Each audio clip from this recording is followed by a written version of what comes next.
Right now I want to show you how the RAM-HOL-UN7 X-Grip Cradle works with the HTC Tilt 2.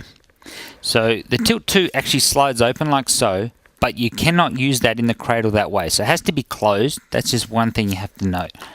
Now if we open up the X-Grip Cradle by just squeezing down the sides, put in the cell phone, and you can see there it fits in really well.